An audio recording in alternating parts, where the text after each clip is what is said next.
the weird thing about me is I get to see both sides. I agree with you guys at certain aspects, and I agree with Sidra, you know.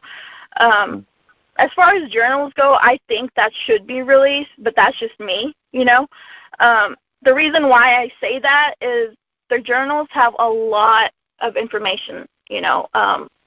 David's were a little weird, you know. He wasn't the easiest person to read, but you know, as far as Kamel's go, you know, that's all she spoke about. So I think, like, maybe in time Sidra would be willing to, you know, release some of the journals, but it really shows you what Kamel was going through. And I don't think she even understood what she was going through. So, yeah, I mean, it started in July when Nyla got sick. And, you know, she started writing just, I guess, her thoughts and stuff. And she talks about her dad and how frustrated she was with him and just, you know, back and forth with the family. She was just trying to understand her feelings, and I think she was just very confused because she wanted to be there for her family, but I don't know why she didn't say that on her journals, but David didn't want that. He didn't want her coming down here, and that was, you know, that was the plan. Even after she disagreed with Mr. Alam about, you know, doing chemotherapy and stuff, she was supposed to come down here for Nyla's surgery. You know, Mr. Alam was going to buy her a ticket, and, you know, even though they didn't agree on things, they were still, you know, she was still there for them. And then one of the journals that stuck out to me was overnight she sat down with David and he convinced her that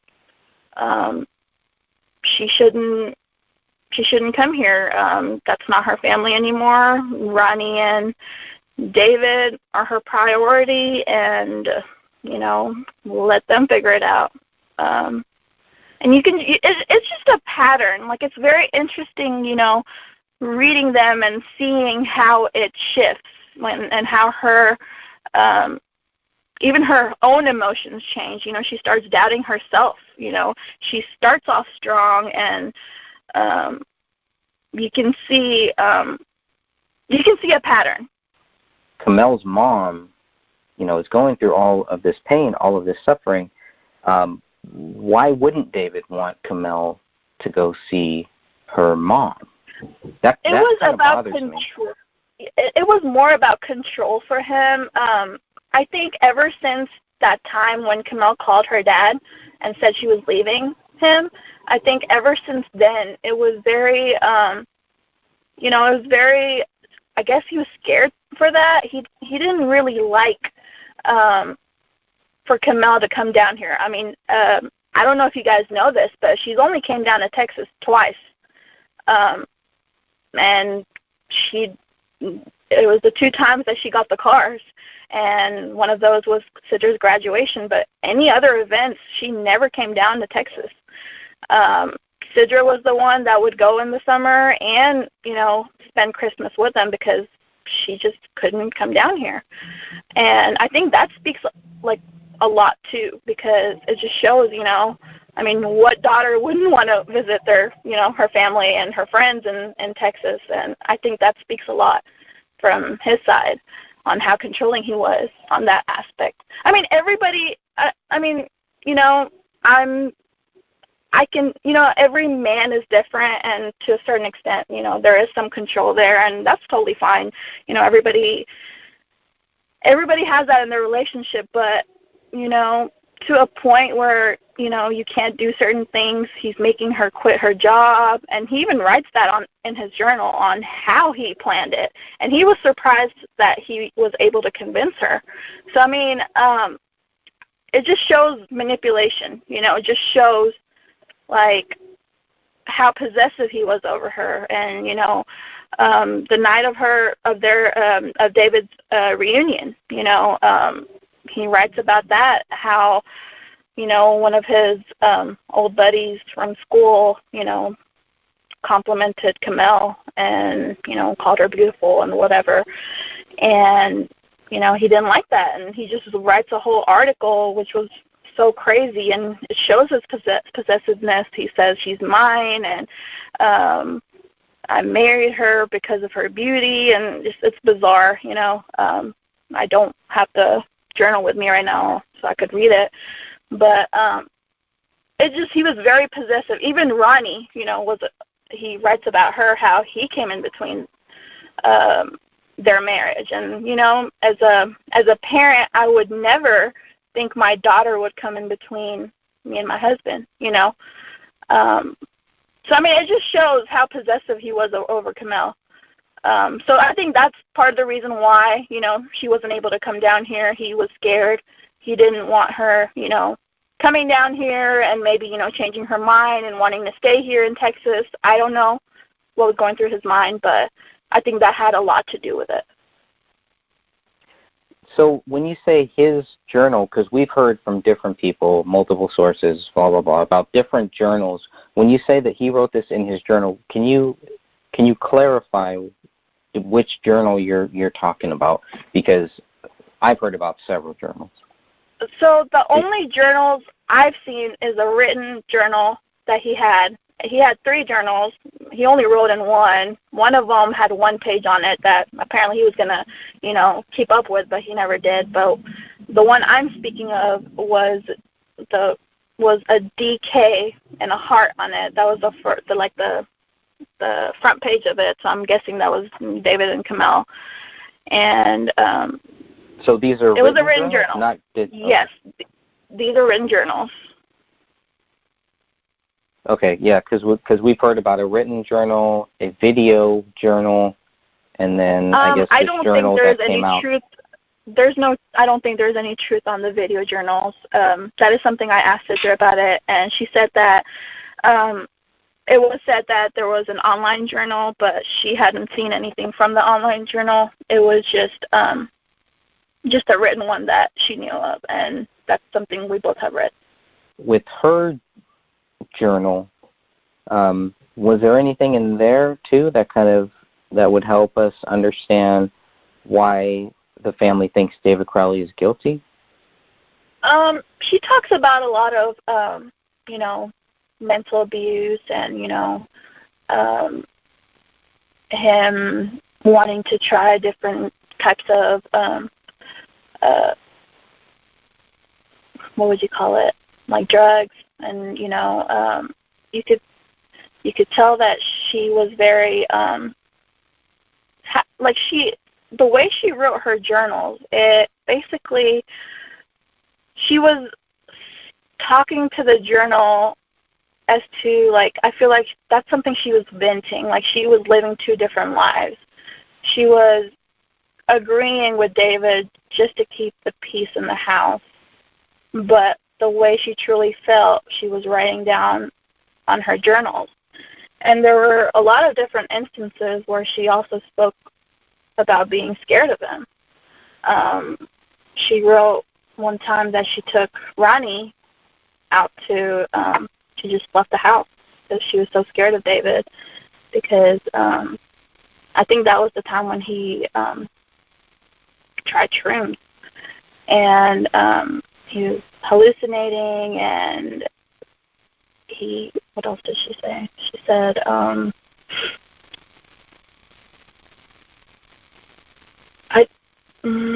I wish I had the journals on me, but she basically just talks about how scared she is, and that's not something that Ronnie should be around, and apparently she didn't even know he was going to do, which she was really angry about. They hadn't, that caused a really big rift between their relationship, because that's not something that Kamel wanted Ronnie to see, you know. Was David doing this by himself, or was he with friends? No, this was by himself. And she wrote that she locked him in the room. I don't know which room she locked him in and how she did that, but she said that she was scared for him and she didn't know how to handle it. And she also wrote that she thought about calling his dad, but and she also wrote that he has alienated everybody, and I don't even know who to reach out to anymore. And, just certain things she says, it just shows how alone she felt. And, it shows that she didn't agree to it, most of the things that were going on. It's just, it's just beyond me that she was such a strong, independent girl, and she didn't think I just don't know why she just didn't leave, if she felt that way, Yeah, I can relate to that, because I've dealt with a similar thing, and you do kind of wonder that, like, why don't they just leave? But obviously, I've never been in that situation, so I wouldn't, I thought about it, but I've also heard that's, I guess you just get so into it, and you feel like you can change them, So yeah. I guess that's why they stay. But do you know who? Go ahead. Oh no, what was that? I was just going to say, going back to the drugs, I was just trying to, do you know who he got those from? Is there any mention of, like, who, because obviously he doesn't just, and really, to be honest, I've never done shrooms or anything, but if I was going to do something like that, I wouldn't want to be by myself, and I definitely would not want to be around my wife. I'd want to be with close friends that I trusted. Yeah. Right. And that was something, that was part of the reason why she was writing in her journal, because she was so that he would do that to her. He would put her in that position where she wasn't even aware of this, So that was part of the reason why she even wrote it in her journal. And he did mention in his journal about asking Danny Mason about shrooms, because apparently he had done them before. And Sidra had asked Danny Mason about it, and he said that David had asked him about his experience, and Danny told him, I don't think you should go that route. I didn't have a good experience with it. And honestly, he also said that, what else did she say? He said that once you get that high, you always want something, more, like something more that will give you that high. So that's not the route he should go. And Danny told her that David said that he was just tired. He wanted something more. He wanted to feel something more. So, but Sidra asked him if he was the one who had given him the shrooms, and he said he had no idea about it. So I don't know if it was Chris Peck or who it was who gave him that. Okay. But she didn't, do you know if if Kamel ever experienced with any of that? Or maybe that's not even relevant. Maybe that's... She didn't talk about shrooms. She did talk about, smoking weed. She did say that, it helped her anxiety, and that is something she had told Sidra in the past, too, that she did. It helped her her anxiety levels. But, right, and she would know because she was in the medical field, right? Yeah, absolutely. Yeah, so she didn't do it that often, but, whenever her anxiety level was high, that is something that she would do. And she also suggested that for her mom's pain, like medical marijuana, for instead of the pills that she takes for her pain. Sure.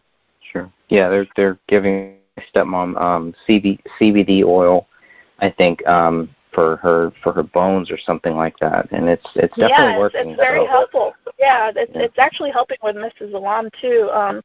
It helps her be a little more hungry, since she's on feeding tube or TPN. It helps her be a little more hungry and gain some weight and just not be as nauseous, and so yeah, I believe that helps.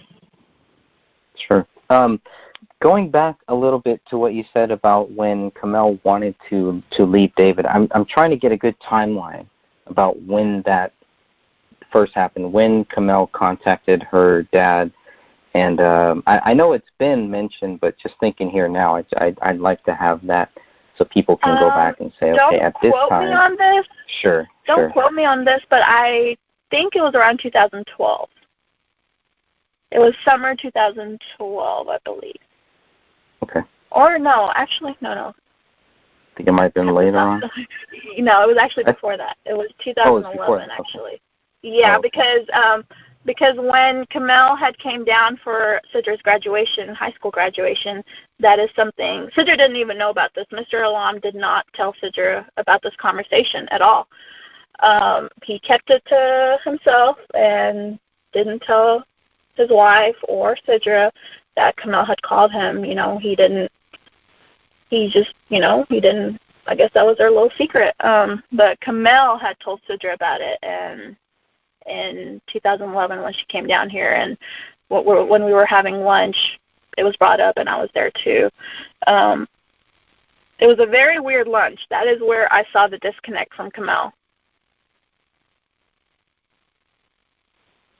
Okay, so all three of you were kind of there? Yeah, David was there too. Who was there? Oh, David was there. Okay. Yeah. But there was something odd? You just felt something weird, or? Kamel was a very perky person, she has a lot of energy to herself, and, I'm sure you guys can gauge that from the videos on how she is. The way she was talking and the way she would look at David for approval, that's something I've talked about before too, but that is something that struck out to me. I don't think Sidra had noticed that. I even brought it up to Sidra, and I said, Kamel's pretty different. She's talking a lot more like David, and she's like, well, they're married, you live with somebody, you start talking like them. And I was like, yeah, but, any little thing we talk about, she always looks at David, like, is it okay? I think I had mentioned that I had arranged a little get-together for the girls in her last visit in May. I asked if she could come spend the night, just us girls have movie night and stuff, and her first instinct was to look at David and see if it was okay with him, which I don't see why it wouldn't be, She was only down here for, not even 3-4 days. So, yeah, it's just, different things, anything she said or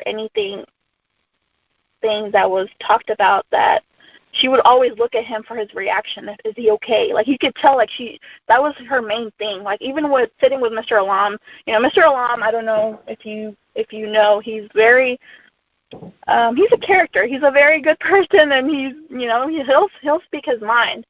So just, having him around David, her anxiety level was so high because she was holding David's hand, and she would just always look at him every time Mr. Alam would talk, to make sure, is he okay? It just didn't make sense. It was just a really awkward place to be in for myself,